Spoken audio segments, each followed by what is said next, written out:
How does it feel to finally be on opening day? It feels great, very exciting.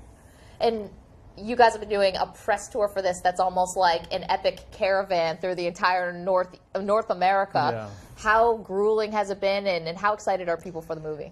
People seem to be really excited. Yeah, they have us flying. We hit many cities in very few nights. You wake up, you don't know where you are or what time zone you're in, and you just kind of go and you get it done. So, and today's the last day, so I'm happy for the movie to come out. I'm sure. In this movie, you play Brian Drew, and he's the incumbent quarterback coming off of a knee injury, and I think he's worried the team's going to draft kind of a young hotshot. Yeah. And how did you connect with that character? Well, I like the idea that he's fighting for his way of life, and he is coming back with, in the best shape of his life, ready to take the team further than it's ever been before. And now they're going to, they're going to draft this, or he thinks they're going to draft this young quarterback. He does nothing against that quarterback, but he's unproven. And they're going to bring in, and that kind of, there's ripple effects throughout the film. Nobody really wants this new guy except the owner, and Kevin has to deal with all the ramifications. I just can't help but think this is a parallel for exactly what's going on now with Johnny Manziel and Johnny Football. He's so polarizing. Is he going to be the top pick in the draft or the bottom of the first round? And how will he impact a team? Have people been making those Johnny Football comparisons a lot? I've been hearing it a lot, and one of the things you'll find in draft day is sometimes it's not that a team wants to even choose him, it's that they can leverage that pick to get more down the road. That was something that the film touches on that I didn't recognize so much. Did you ever think you'd know this much about the inner workings of, like, behind the scenes of an NFL team than you do now? No, never. It's been really cool. I got to visit the Browns training camp, and that was a lot of fun to see those guys. I mean, I knew they were going to be big, but they're fast. A lot faster than I thought. Imagine that running at you No. at full speed. No. Yeah, that's quarterbacks running for their life. Yeah.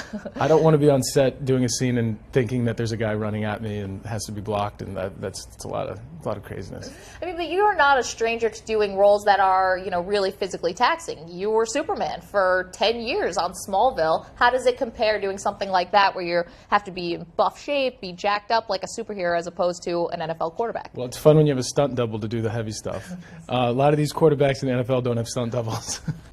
Tom, you're smart. Smart man there to go the acting route. I guess, what would you prefer, action heroes or athletes for future roles? I think if I could make a choice, probably athletes, because they make human choices and they're more grounded. And a lot of these athletes sort of seem superhuman in a lot of ways too. I mean, they're able to do things that none of us else can do. So it's pretty crazy stuff. I think a lot of people believe that, given the history of Cleveland's football and the fact that you guys are making this movie, that it may be poking fun a little bit at the franchise. I mean, if you are a Cleveland fan and today it's Friday night, you got nothing to do, why should you go see this movie that may be making fun of your team? Well, to prove that it's not, I think. I think this film hopefully will give Cleveland hope. I think that good things can happen out of, situations that seem to not have so much of a future. I wish them nothing but the best, and I want to say thank you, because they really let us in and open with open arms, and they let me go and throw out first pitch and everything. It was really fun. That's I cool. like the city. Yeah. Was there a lot of pressure for that Yeah. first pitch? Yeah. What'd you go with, like slider, fastball, or No, just pray it gets over the plate? Just get it over the plate, nice and easy. Yeah. For the other actors in this movie, I mean, it's loaded. So who was your favorite to do a scene with? Because we had Dennis Leary on during the Super Bowl, and he essentially just took over our show, Yeah, found great. his camera, and just went off for about 10 minutes. Yeah. Who was your favorite to act with? I think Kevin, for sure. Yeah, Kevin Costner. Yeah, Kevin Costner. I grew up a huge Kevin Costner fan. I just wanted to meet him, and here I was meeting him, about to go into a scene where we battle pretty hard. And afterwards, as he walked away, I was like, wow, I just met Kevin Costner. So it was a pretty cool way to meet him. Even you get starstruck after Yeah. you've had this long career in Hollywood already? Oh, yeah, it's Kevin Costner. I mean, come on. What's your favorite Costner movie?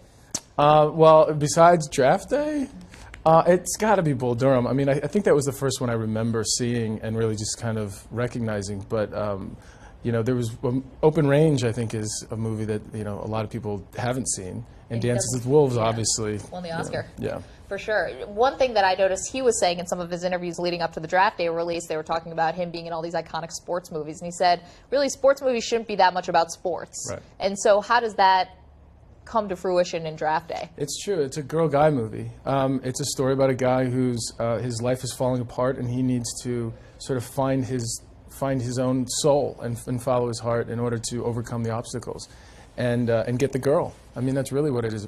Football is environment that brings all these characters together. But it is a character film. And working with the NFL, how was that? Well, I didn't work with them directly, but this is the first film that they've ever endorsed, and it allowed us to use their facilities. We were able to use the real uniforms for the Browns, which I think brings a level of authenticity to the film. And I think 80% of the film was shot at the actual facility that they have there. So, and we got to go across the street to film at the draft. So I think the fans are it's gonna feel like a behind the scenes look at a day in the draft for sure.